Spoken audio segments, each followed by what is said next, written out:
Hello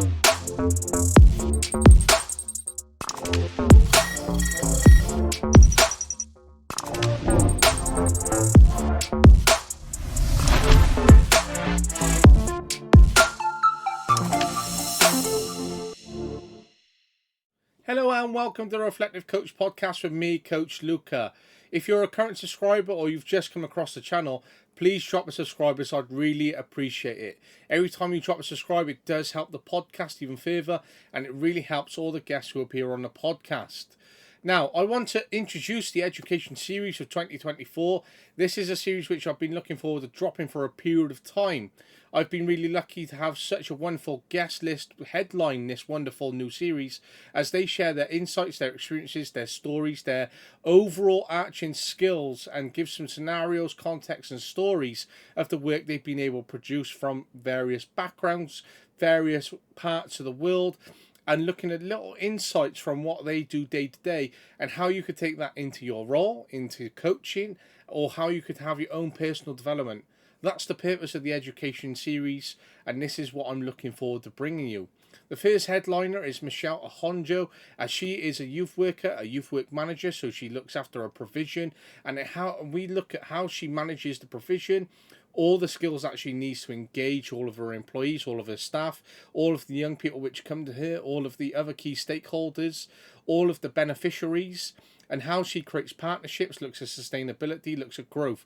So there's so much you can take into that, whether you're a public servant yourself and how you can develop that, or as to whether you're running a football club and what you could take away, or whether you're a coach looking to develop the sustainability of your club and how you could utilize partnerships or utilize insights from Michelle of how to engage young people from various backgrounds, especially when these communities can be very challenging. The podcast also features life coaches, relationship coaches, teachers, current guest speakers on contemporary topics, and there's so much that the podcast is going to cover which really affects stakeholders, families, adults, coaches, the young people themselves, the players, and there's so much rather than just on the grass. I really wanted to bring a consideration that is even further.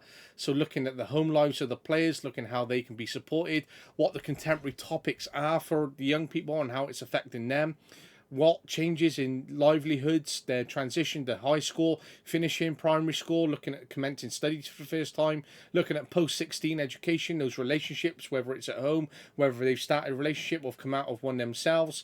So there's so many considerations, and now you may be thinking, oh, actually, I'm just a coach, I want to have the impact on the grass, I want the players playing, etc.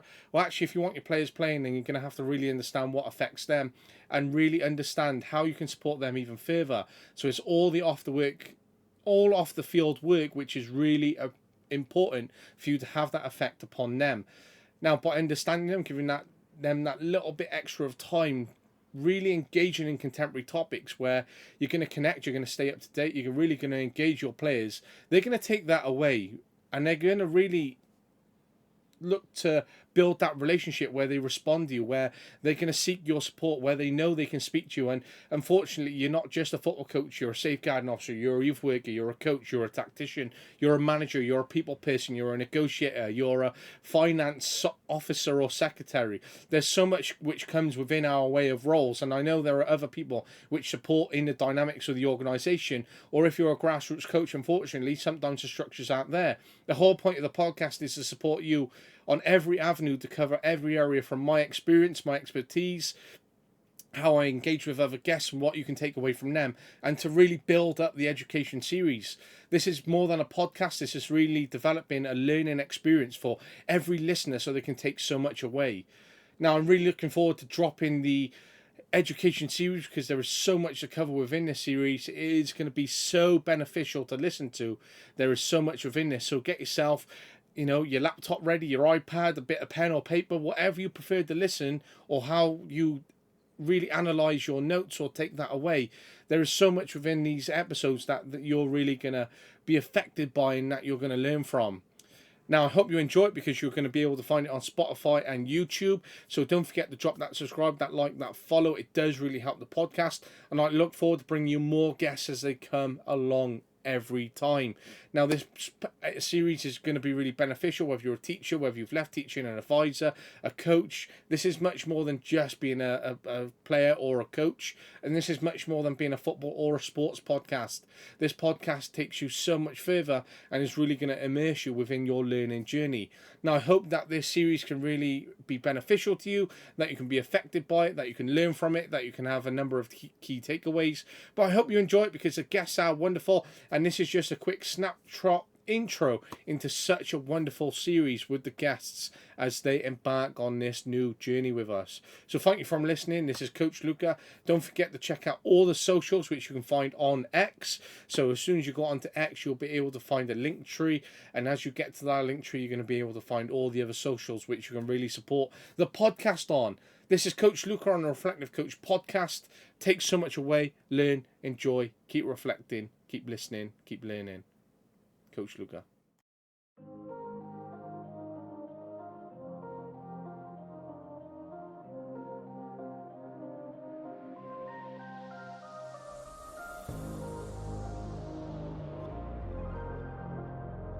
You're prepping them and you're getting ready, and you have to somewhat teach that element and make sure they know that content.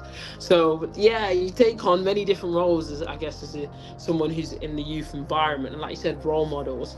So how you conduct yourself, from the mannerisms, from the language, from how you present yourself is so important.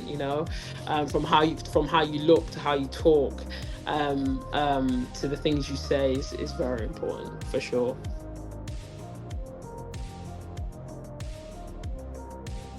We're human beings. We're complex human beings having, a very diverse life experience. For us to think that we, have to just pretend we're not dealing with life is kind of crazy, right? We're human beings. So it's interesting because I started as a mental health advocate, just wanting to really normalize the conversation around mental health. But for me, I honestly was like, why are we not proactively getting ahead and talking about our emotional well-being and how we're feeling? Why are we not getting ahead of it and talking about it before it becomes something? So that's why I said, why are we not talking about resilience? Why are we not talking about boosting resilience? And then we created resilience as a lifestyle, so that people recognize the importance of filling their cup every day so they can ebb and flow with whatever comes at them. That's what we want. Ultimately, we want people to be able to handle the stress, the adversity, without it devouring them and without having to climb back, and, have to do some really hard navigating. Instead, if you take good care of yourself and there happens to be an upset that occurs in your world, you're going to go with the flow. It's going to be a lot less challenging to navigate if you have practices in place that help you take care of yourself physically and mentally.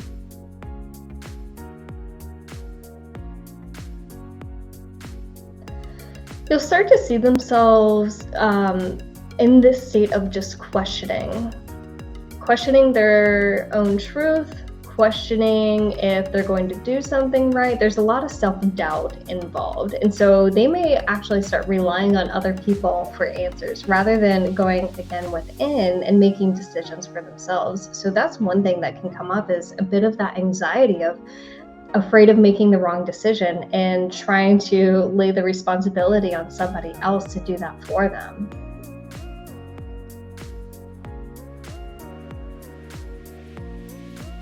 I think what is so hard for people who don't have experience, especially with those early teenager years, is we get mixed up between what is normal child development and developmental stages and what is interfered with by technology. And so, being awkward as a 12-year-old is really normal.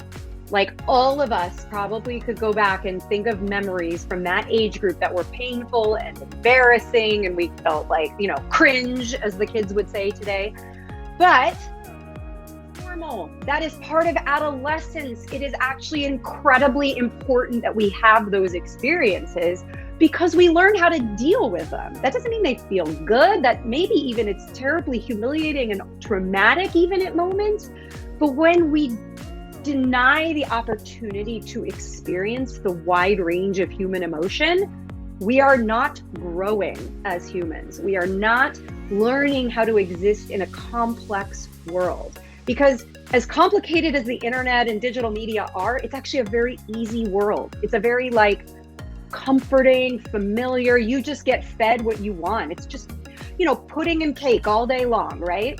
But that's not sustenance. That's not long-term health. That's not relationship-based. And I think that's a beautiful example of, you know, yeah, it's more work to serve a meal, but what are the benefits of that? I mean, that is a no-brainer to me if you're taking a tech-intentional, child-centered approach, or even human-centered, let's be honest. It's good for the adults too. And so, you know, kids are not standardized.